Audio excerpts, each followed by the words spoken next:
The Cupertino Library presents Post-Truth Politics, a panel discussion.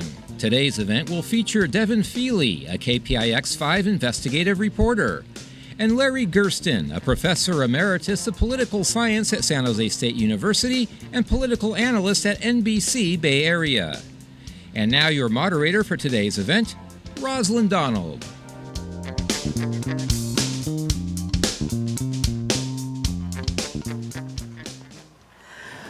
Welcome to the Cupertino Library's panel on post-truth politics. The Oxford Dictionary chose post-truth as their word of the year for 2016.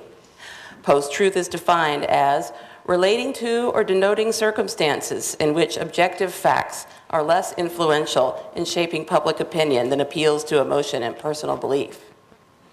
My staff and I created this event because we are worried about all the rumor and half-truths being circulated by media at all points on the political spectrum.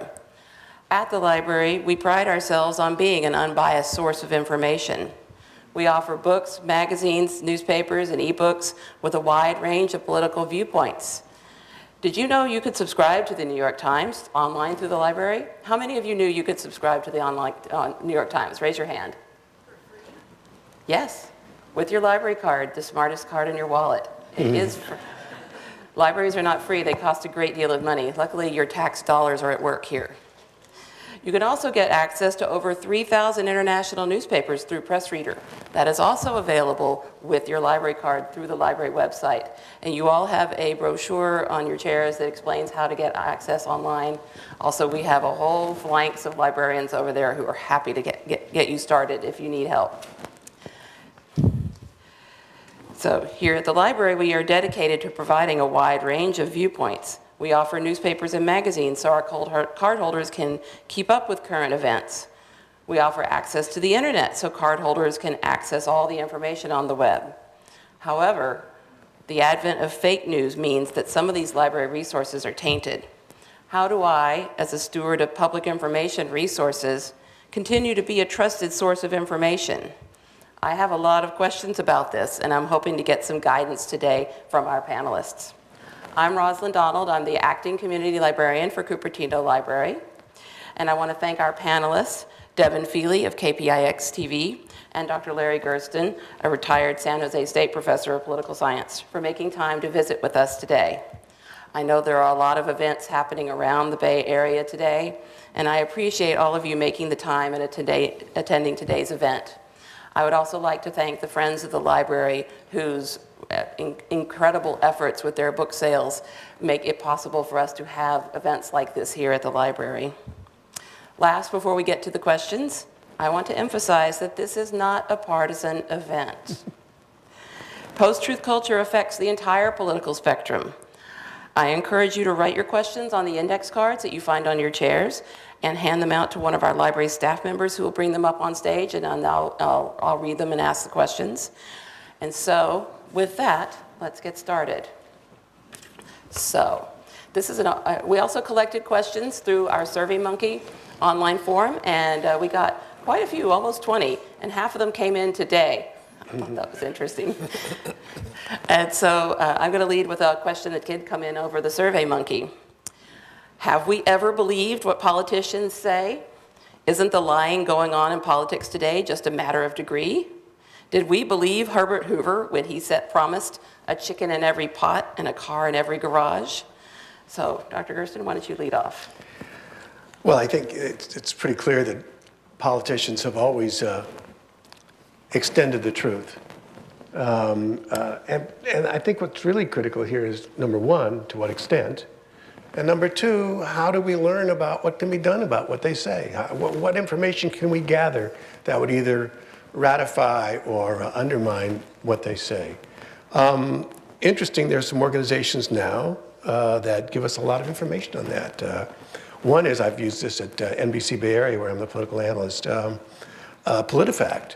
PolitiFact analyzes all the things that candidates say and then comes up with what percentage of the time they're telling the truth, exaggerating truth, and lying. There were a couple of candidates last time that were very high in the lying scale.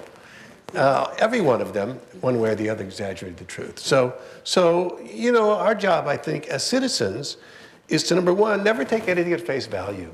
I don't care if they say the sky's blue. You've got to check it out. And I think that's where it's not just politicians who may be letting us down, but we let ourselves down by not being vigilant enough to check out what people are saying instead of automatically believing it. Devin, do you have anything to add? I think the way that I would begin to sort of answer that question is that there's an assumption that's kind of built into it that seems to be a little bit flawed in the sense, because he was talking about campaign promises. You know, I think that it's sort of incumbent upon any candidate to kind of articulate a vision. Where are we now? Where do we want to be with me at the helm? And so and I think that most people have the maturity and the wisdom to understand that there's a difference between campaign rhetoric and political reality, that everything that is promised to you from the stump may or may not come to fruition. I mean, I think we understand that. But I don't know if that's where the line is in terms of politicians being honest or less than honest. You know, I think that what became an issue in this last campaign cycle is that people were saying things that just were untrue. And even when presented with evidence of the fact that what they said wasn't true or was based on a report that was fictitious or erroneous, or it wasn't a trusted source, just kind of doubled down and said, well, it doesn't matter. I mean, it's the general idea of what I'm trying to say, even if the actual facts are not true. So I generally think that people kind of know the difference between something that's being promised to you as president, I'm going to make things great, and I'm going to improve the economy, and I'm going to bring jobs back. And if those things don't come to fruition, I don't know if that necessarily makes that a lie, or the person giving voice to those promises on the campaign trail a liar. I think that the line between what's true and what's false is someplace else. And I think that in part, it also more broadly goes back to the fact that I think that there is a growing distrust of old school or traditional media. That oftentimes now that we are so polarized that we're not looking for information, we're looking for confirmation of what we believe. And so we go to sources that are more likely to support our viewpoint. And I think that can be problematic, because I think the role still of traditional media is to be an arbiter of what is objectively true and false, where that can be determined. Okay. So I have a question for the audience now. You thought you were just going to sit there, but no, you get to participate. So I want to ask you this question, and then I'm going to ask our panelists. So you talked about how people don't trust traditional news outlets anymore, and I agree, and that's one of my concerns. I mean, as a librarian, that's sort of what I offer is traditional news outlets. Yes, we offer access to the web as well, but you know, the New York Times, the Guardian, the Globe. WikiLeaks considers itself a media outlet. So I'm going to ask the audience, do you agree or disagree? So how many people agree that WikiLeaks is a media outlet? Raise your hand. Okay. Define media outlet, please. Well, that's what WikiLeaks calls itself. I don't know. What do you think, Devin? What would you call a media outlet? I think that's something that's harder by the day to define. You know, because quite honestly, someone that has, you know, a blog considers themselves a journalist, you know, and I mean, I think that you would almost have to come up with a definition for yourself on something. I can't answer that question. That's okay. I was only asking for a show of hands, not a master's. So what do you think?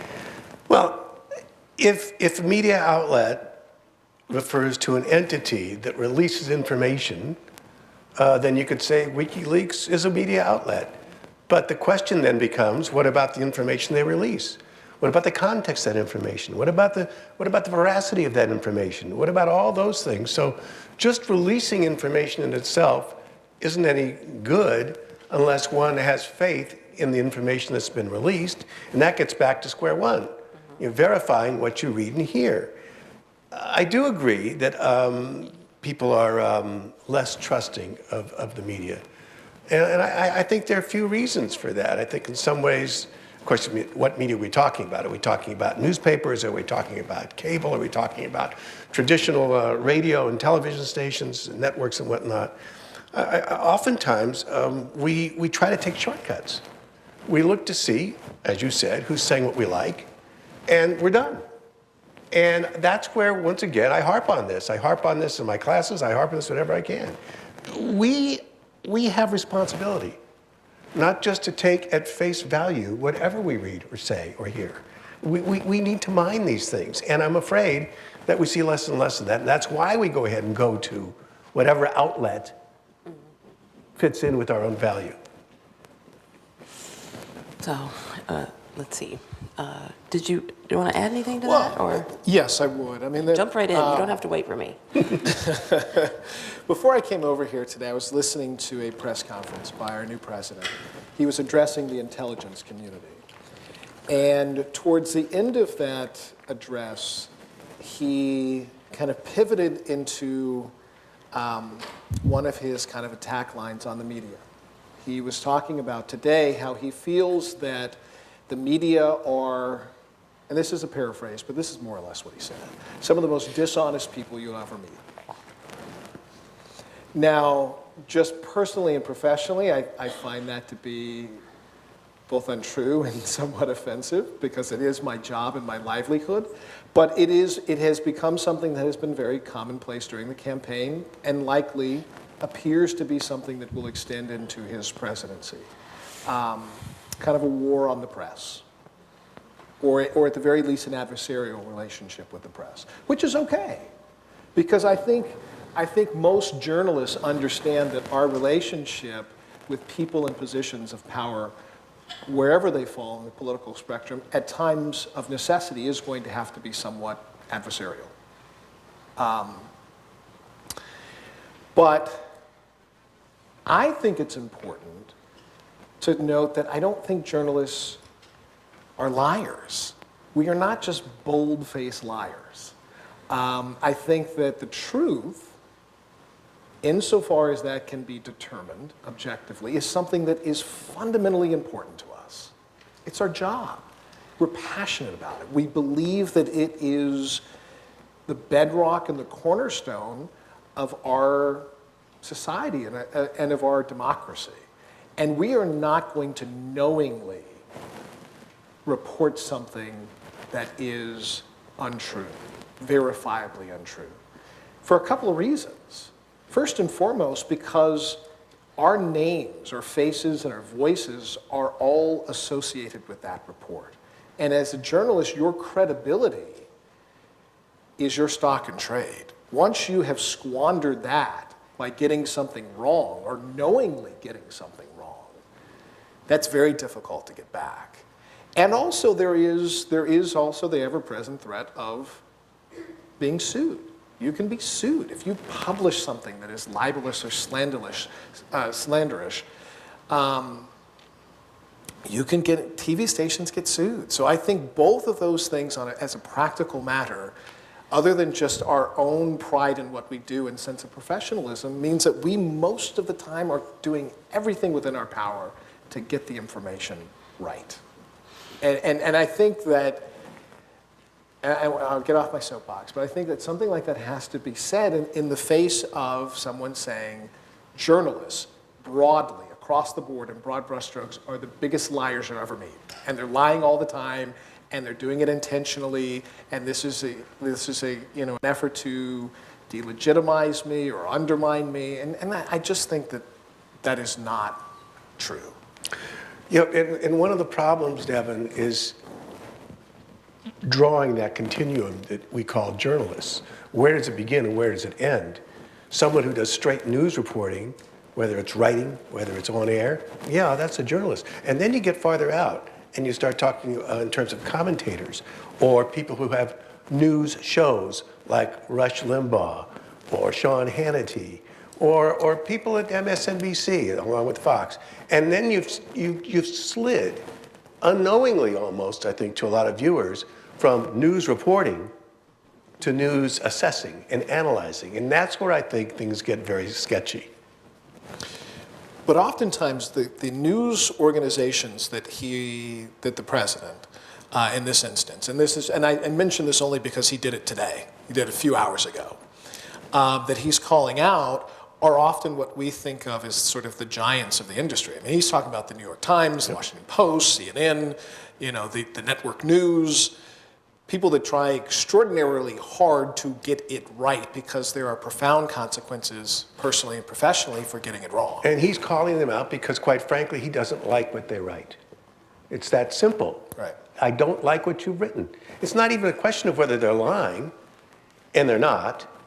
Everybody makes mistakes, but in the stories I've read in the New York Times and other places, they're not lies. They're just reporting things he doesn't want said.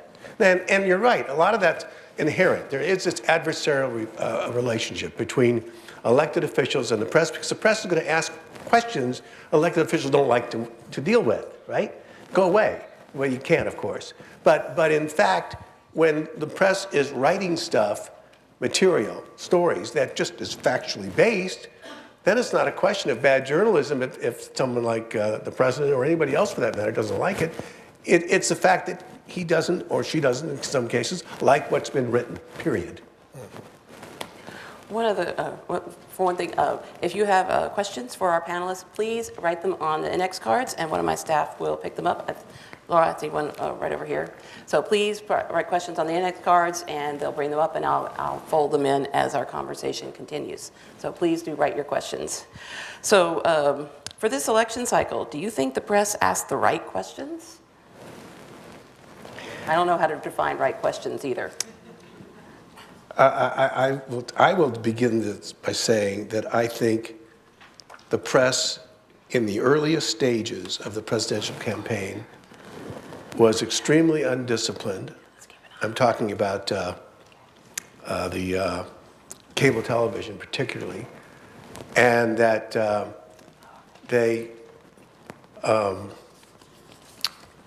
weren't fair in terms of the way they treated the various candidates. One person did a study that said over the first year of this campaign, from early 15, June 15, through March or April of 16, Donald Trump received $2 billion worth of free publicity, because anytime he said, "I'm here, come talk to me," there was CNN, MSNBC, Fox, they were all there, almost groveling to get what he had to say and not giving the same kind of attention to other candidates. And those other candidates, by the way, had a point.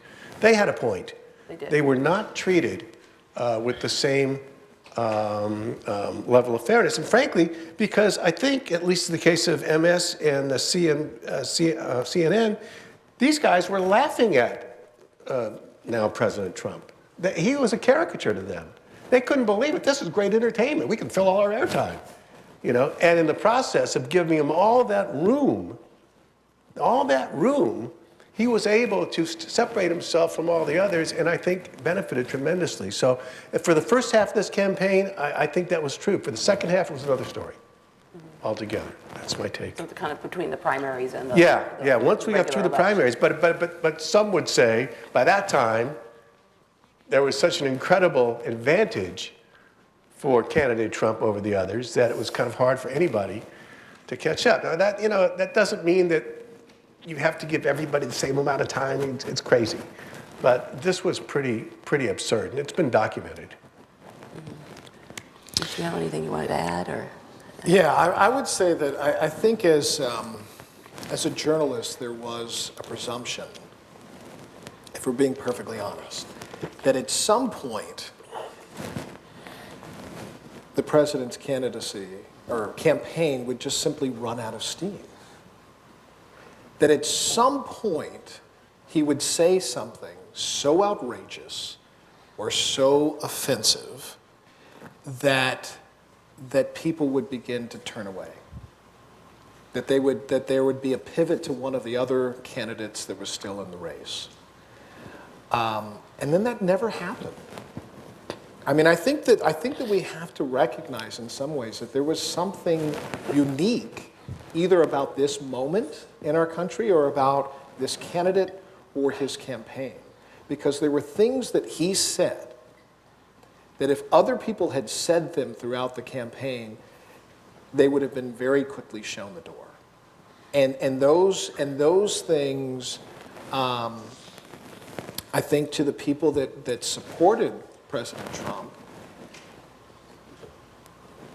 instead of kind of turning them against him, I think that they said, well, here's someone who finally, he's not politically correct. He just says the things that maybe we say privately, but have learned that, maybe we shouldn't say these in front of other people who may not believe the same thing, but maybe we think these things, or we say these things when we're in our kitchens. Or maybe we don't say these things, but we just like the fact that we like the fact that he's off the cuff and unpolished and says things that somebody might think is offensive, but it just means he's not part of the political class. He's something else, and that's what I want. So I don't know if there was anything that the press did or didn't do that likely would have changed the outcome of what happened. Because I just think that this was a unique moment in time in this country. I think that there was, for reasons that I don't completely grasp or understand, but this was his moment. And I think the traditional political calculus just didn't apply. Well, it's interesting because I wouldn't agree with that. I think that you have to divide that campaign at least into two parts, maybe more. But what I find interesting is that in the post-election review, what happened? How did it happen? So many, at least columnists, wrote that they didn't do due diligence, or that New York Times columnists, or that too many people let candidates get away with things without cornering them. So I think there would be some members who would say, you know what, we dropped the ball. Now, I'm not about to say that because the ball was dropped, that's the reason. Because as you said, I quite agree. There were a number of reasons that the election ended the way it did. But I think part of it, we all have responsibilities here. And nationally, I think there were some balls dropped. There were some balls dropped. And that's been confirmed, I think, by some of the mea culpas that have been said post-November 8th. Mm-hmm. But do you think, and this would be my question, do you think that even if those journalists had dug deeper or had published more articles about things that were said or the implications of certain policy statements that are made on the campaign, do you think that those articles, those arguments, would have reached people and swayed enough people to change the outcome of this election? That's a good question, and it's hard to answer, because that variable is stuck. It's there. And we don't know what would have happened had it been removed. We do know that there were a number of factors that swayed this election beyond the press. I mean, it's important as we think the press is. A number of factors. The Russians and what they did, the social media and its impact, the way the campaigns were run. Clinton's campaign was run terribly ineffectively. I know a lot of people who are liberals don't like to hear that. But it was a terribly run campaign. You would have thought after 8 years she would have learned that lesson. She had twice the money Trump had. She had 3 times as many people on the ground as he had, and she still bungled it. So, I think there were a number of factors. I can't separate that out and say it would have been different, but I think we can leave it in and say it was part of it. Okay. Yeah. Let's turn to some audience questions. I clearly didn't need to prepare because you all have done all the work for me. Thank you very much. There's several questions that are kind of all around the same topic. So if I don't read your question, I apologize, but we'll get to kind of the content. So this one says, whether or not you consider WikiLeaks a news outlet, They released the truth in the words of the authors of the emails. The WikiLeaks did not interpret or opine on the content. It was raw facts in that they were reproduced with written or as written without filter. Do I need Dan Rather to tell me what the email content means? So I could read it again if you want me to. No, Oh, there are longer ones. I just don't know where Dan Rather comes in, that poor guy. I just don't know. But I mean, I think, a media person. here's the deal with WikiLeaks. We know that the Russians hacked both parties. They hacked both. Yeah.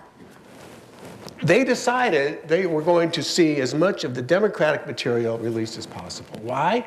How many emails have you written that you never say to anybody directly or another person besides the one you're writing it to? We all do this. We write emails to people about things and sometimes don't even think about what they mean, the significance, because we assume they'll be kept private. I mean, so when John Podesta gave out his linguine recipe or whatever it was, he assumed it would be private. And what the Russians did, to their credit, if you are looking at how they manipulated things, they went ahead and saw to it that all those things, all those internal discussions would be released, embarrassing a lot of politicians. The Republicans had just as many, I promise you, but they weren't released. So that helped set the scene for a lot of conversation to go over and over again about what was said, how it was said, what it was meant. People lost their position. Debbie Wasserman Schultz lost her position as DNC chair. Donna Brazile caught hell for her involvement with a couple of the debates. All these things. Well, the Republicans are doing all these things. They weren't necessarily outrageous, except these Democratic things were outrageous because they stood alone. And by the way, I don't think that made the difference in the election either. As I said, I will say this over and over again, there were a series of factors that define the outcome of the election. But clearly, yeah, WikiLeaks was in that case leaking the truth. But the truth was leaked only for one side. I would, in general, agree with that. I mean, as journalists, I think we like to look at what we call primary sources. So, to the extent that there's going to be a data dump and people can just read something and make it up, and make up their mind for themselves, I don't necessarily see a problem with that. But I do think that if you look a little bit deeper, there appears to have been an agenda about what was released, perhaps, and what was not. Just as a little bit of an aside, on a lighter note, John Podesta's risotto Sorry. recipe. Obviously, I didn't read that one. The actual person that sent that email is my cousin. And that is not a joke. He lives down in San Diego. He worked for years for the Clinton Foundation. Well, I won't go into the personal stuff, but he's got a close relationship with the Podesta family to this day. And we were kind of tickled because he got married recently, and it bubbled up right at the time he was getting married, and so he's the person that sent the question about risotto. Thereby proving that there is only 6 degrees of separation between anyone in the world. Exactly. That is a truly random factoid. So I got several questions kind of about media and ratings. So several people have asked a question that more or less says, since the media is driven by ratings, won't media just report, sorry, losing my train of thought. So won't the media just report anything that drives ratings? This one says, media too concerned with ratings. News connected with ratings is the problem.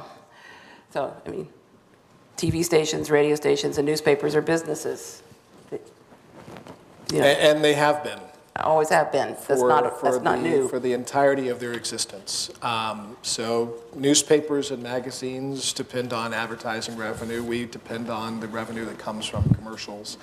And there is a direct link in terms of how many people watch us every night and how much we can charge the people that buy, the businesses that buy commercials in those newscasts. To say otherwise just isn't true, and it's just not the reality of, it is a business. Now, I'm thankful each week because strangely enough, Channel 5 pays me every week instead of bi-monthly or anything like that my checks don't bounce. But the number of car commercials that are in the newscast that either precede or come after me is not something that I think about. The people that put our newscast together are trying to put together something that is topical, that is informative, that is entertaining or of interest to people. But I think the notion that at least local television news is wholly driven by what's going to get the most people in there. It's sort of like a carnival barker. I mean, if you make outrageous claims, someone may come into the tent that one time, but if you have oversold and underdelivered, they're not going to tune in the next day. You know, I think that we all understand that our relationship with our viewers, with our community, is one of trust and it's one over time. And if we just report the most salacious, the most outrageous things, and if we somehow, if the tether to truth gets snapped, you guys aren't going to tune in the next day. You know, you want to know what's going on in your community. You want to have some context, you want to have some depth, you want to present it in an interesting way. But if we're presenting something that is not factually accurate, that does not give you the larger content, that's not fair, if our opinion is readily apparent, I think that's going to be off-putting. And it would be dangerously short-sighted for a TV station to have that as its approach to covering news. Yeah, I would add a couple of things. One is, I think it depends upon the area. There's a lot of competition around here. Competition, television stations are looking for you to watch them. Radio stations want you to listen to them. Newspapers and whatnot. And so, you know, people are trying to get the best stories out there so that you'll watch them or read them or whatever, and they'll get their advertisers. That's how it flows. It's not what the advertisers want us to say. Now, the caveat to that is, if you're in a one TV station town or one newspaper town, and there's one big industry in that town, you know, like a steel town, like an automobile town or something like that, that's another story. Then I think we can see examples of where the press bends because they don't want to lose that kind of thing, that kind of support. I think we've seen that in many cases. But in a cosmopolitan area like this, where to boot, you've got a fairly sophisticated audience in the Bay Area, and you've got all these different channels, you're going to see people striving to get the best stories they can get out. Yeah, and sometimes you'll see all stations. You know, at our station, we've got 5 or 6 of those great big screens up, and everybody's talking about the same thing. You know, you say, why is that going on? Have they colluded? No, it's because these guys, each independently, in their meetings they have in the morning, have said, this is the story. This is what we have to do. And I think that's refreshing. It doesn't scare me. I say, you know what? A lot of people came to the same idea there independently. I like that. So in an area like this, in New York, Chicago, LA, I think you're going to find a lot of people trying to do their very best for you. Yeah. Thank you. I want to turn the conversation a little bit, although we could probably go on about this for a long, long time. I want to turn it a little bit to the role of social media. First of all, I have a question for the audience. So how many of you check your social media, whether it be Facebook or Instagram or Snapchat or Reddit or one of those other sites, at least once a day? Raise your hand. Be honest. Yeah, be honest. More than once a day. Oh, come on, be honest. More, you know, once an hour.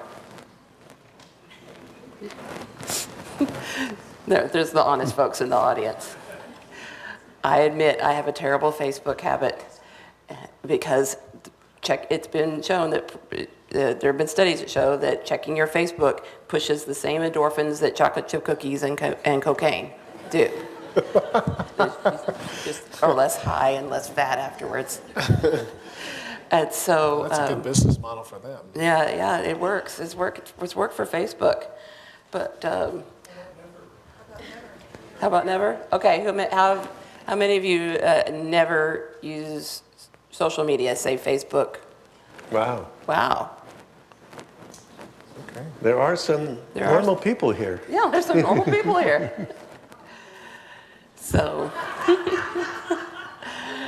Facebook has started to curb the occurrences of fake news on its site. How would you define success for Facebook's efforts? In other words, what would success look like to you? For those of us who are addicted. Look, here's my take on this stuff. We get all these wonderful inventions, and it takes society a while to figure them out. When cars first came out, they were running over people left and right because people thought, I got to stay away from them. They're faster than horses. You know, when the radio came out, we had to figure out how to use that. When television came out, what do we do about that?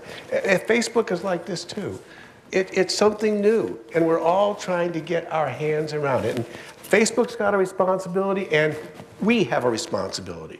I go back to that over and over again because I'm tired of people always foisting responsibility off on everybody else except us. We have that responsibility for looking at stuff on Facebook if it's junk and making a comment that is junk or just turning away from it. Facebook has a responsibility, and they're grappling with this right now. They are grappling like crazy. They were stunned in the election with fake news because they were trying to be neutral and not any kind of an arbiter. They figured out that that doesn't work for their users or the general good. And so they're now grappling with that. And I think it's going to be a while, but from what I've read, they're making considerable efforts and strides towards weeding out fake news. I don't think it'll ever be perfect. It isn't. No. It's not going to be perfect. But I think, because they feel that responsibility, that social responsibility to their 1.8 billion users, well, that was before we started. I don't know how many now. Yeah, probably another half a billion. Yeah, probably added half a billion. They will do that. I think so. Yeah, I would generally agree. In getting prepared for this today, I kind of looked up some of the stories that had appeared on Facebook during this last election cycle that got a lot of traction, a lot of people looking at them, liking them, sharing them, that were just completely false. And so I actually printed out some of the headlines of stories that circulated on Facebook, and I'll just go through them a couple of times. So WikiLeaks confirms that Hillary sold weapons to ISIS. 750,000 people liked or shared that particular headline and story, and was later just proven to be certifiably false. Pope Francis shocks, endorses Donald Trump for president, releases statement. That one almost had 1 million people read it, like it, share it. And then this one had over 2 million. Obama signs executive order banning Pledge of Allegiance in schools nationwide. If you think about the reach of Facebook, if we had 1.8 billion people going to the Channel 5 website every day. You'd be happy. We would be really happy. I would have to ask them to move the decimal point on my paycheck if we had that many people checking us out every day. So in the aftermath of the election, Facebook initially said, we don't have a positive obligation to try and weed out fake news. We're not a traditional media company. Now, they've come back and they've modified that because I think they understand when you reach 1.8 billion people, I think Channel 5 might even be happy with 1.8 million, but they have 1.8 billion people, that you have some responsibility to the people that use your website to ensure, to the extent that you can, that patently false news and information doesn't pop up in your news feed. Now, if somebody wants to share a link, post a link to a story that's false that they read and they want to circulate it, there's not much you can really do with that. But I think the stories that pop up on their news feed, that there is an expectation that there's some level of truth or credibility to those. So I think it's something that they're grappling with. And it's an evolving system because now, they want people to report something that's false and then they turn to traditional journalists and then they pull it down, or they've got algorithms that can check something. But I think it's an issue because, one other fact that I found was that 2/3 of American adults get some of their news from social media.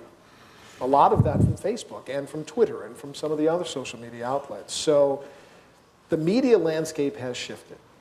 And you can question the legitimacy of some of these sources of information, but it is where, whether you like it or not, it's where people are getting their information.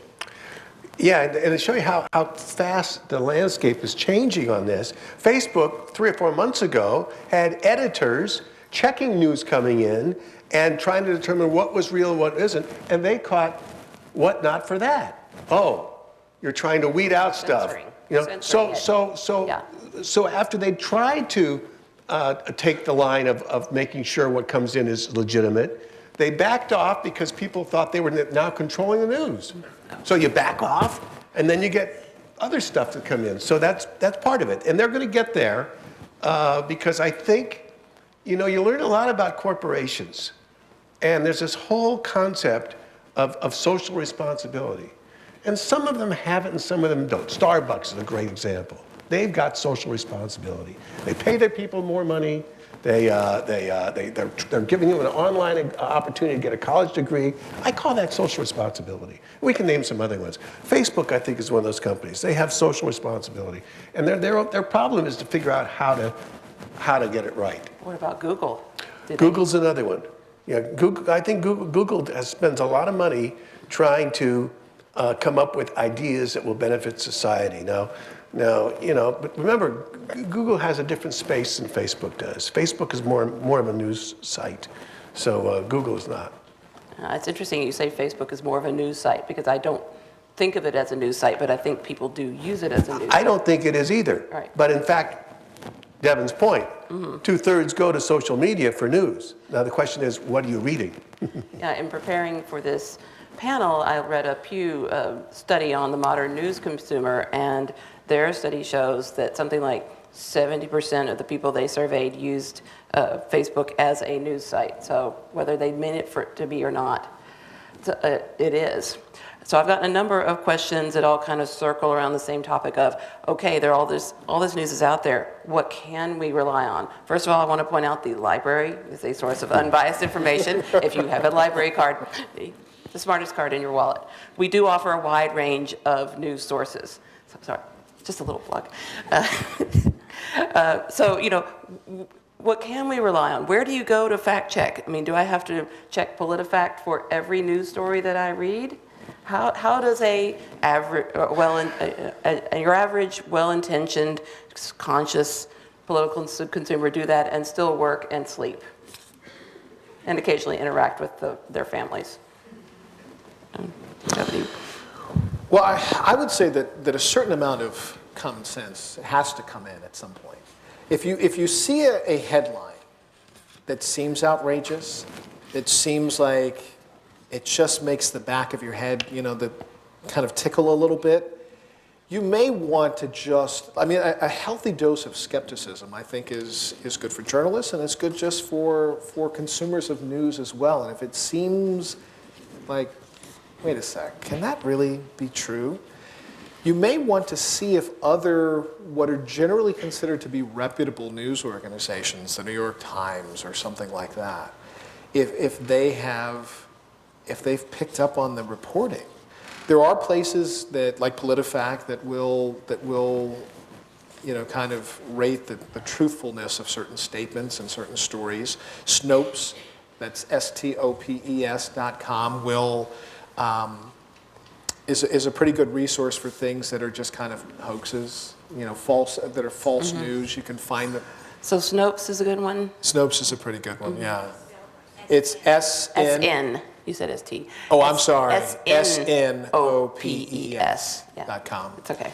And so they've got, that's one that you're probably good, because it'll give you a bit of the history. It'll tell you where it originated.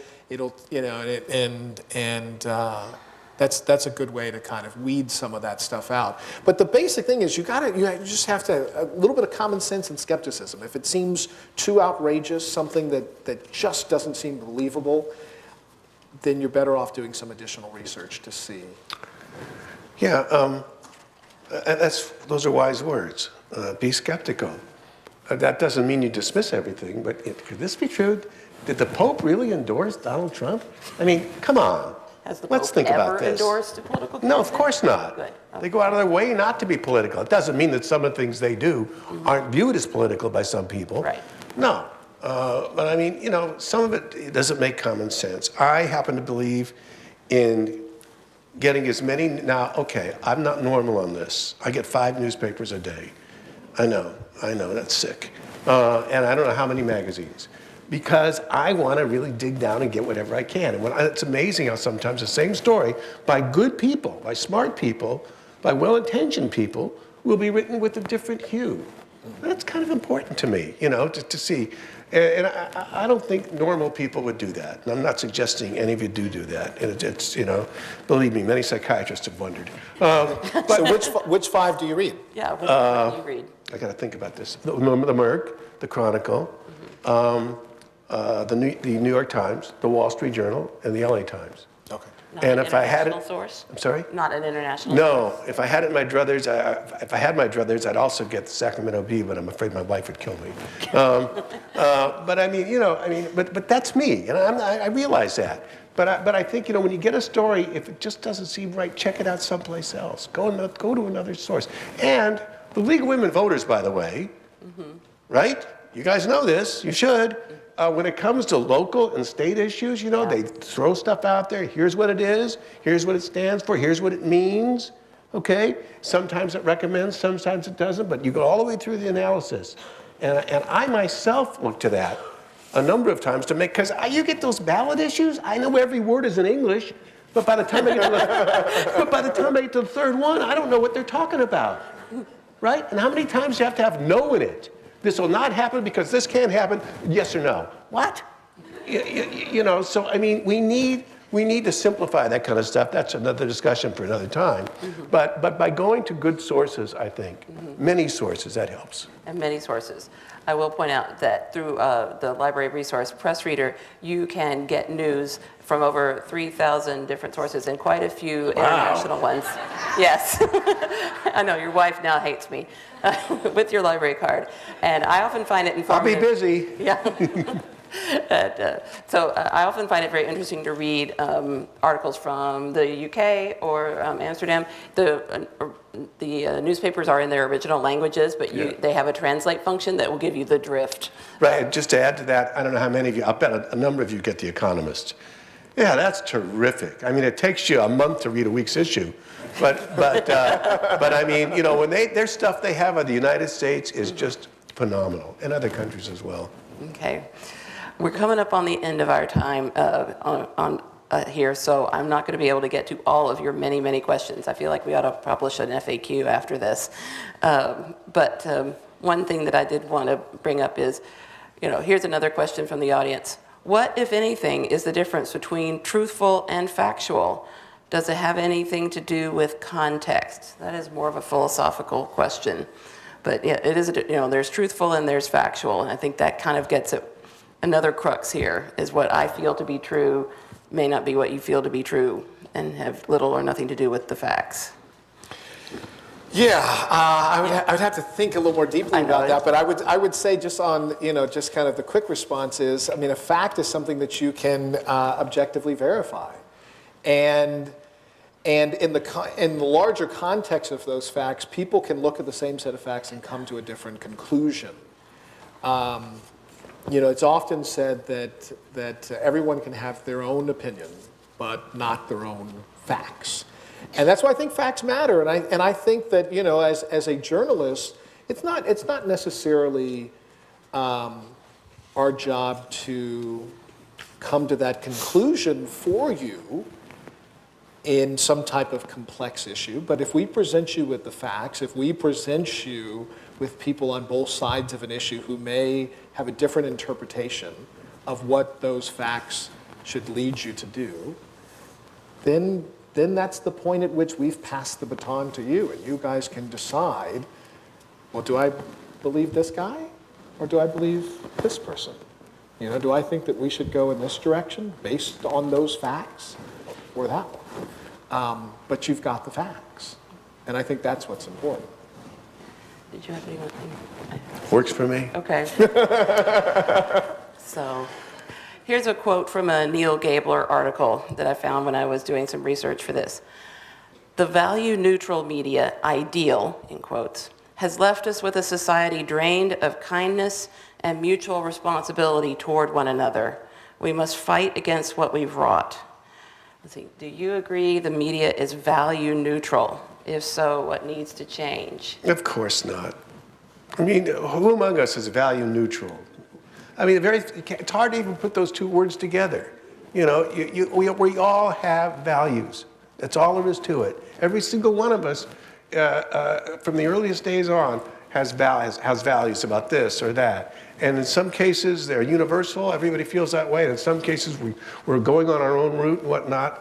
So, I mean, no, I don't think the media is any more value neutral than the rest of us. I do think that the media strives, and I know it's an anti-media society, and I've been involved with it at NBC for 37 years, that the media strives to do its best to present both sides, to present an issue with all of the facts around it, and leave it to you and you to go ahead and decide whether this is something that makes sense or not, and what not. I think they work very hard at it. They have editors looking at what people write. They have wordsmiths, you know, making sure the words are appropriate. And some quite in fact, do a much better job than others. The New York Times is a great newspaper for that reason. Yet the New York Times has admitted that they didn't handle the election very well in the first few months. And so, no, none of us is perfect. Otherwise, we'd be somewhere else. Did you have a reaction? Yeah, I would say, I think what that person is perhaps trying to allude to is that there is a notion in television about equal time. Mm-hmm. That if one person says something, that the way that is balanced is by going and getting someone on the other side of the issue and letting them respond or answer to that. And I think that perhaps what that person is trying to get to is that as journalists, to the extent that something can be proven to be inaccurate, that's our job. And it's not sufficient, and it's not enough to simply allow someone to say something if it's not true. You need to challenge that person. And it's not simply sufficient to go get someone on the other side and just put both of those people talking in your story and not really bring attention to the fact that what one of them said wasn't true, if it wasn't true. That's kind of our job. Yeah, and to that, I mean, just if a general says, we're about to lose 4,000 troops from an attack from someone or some whatever, and then you go to Sam Smith in the street and you say, well, what do you think about that, Sam? No, that's not true. Well, you got two people, but obviously one has a whole lot more merit than the other, and that's the nuanced part that sometimes gets lost. Yeah. And on that, I think we're going to have to close. First of all, would you join me in applauding our two panelists? Thank you so much. So, thank you also to the Friends of the Library for bringing us together. There will be coffee and cookies in the lobby. Please stay and engage with your community members, and let's talk about this some more. I've learned a lot today. I hope you have too. I don't think we've come up with any hard and fast conclusions, but we sure have explored some of the underlying values and the questions that we all face in dealing with the new media culture. To close, I wanted to share with you a poem that's been running around in my head for a couple of months now. We are the library, after all. Emily Dickinson wrote this a long time ago.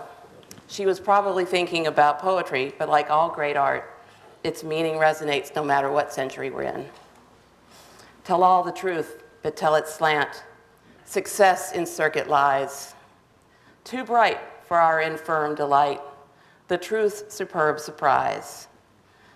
As lightning to the children eased with explanation kind, the truth must dazzle gradually, or every man be blind. Don't be blind. Use your brain. Use the library. Thank you.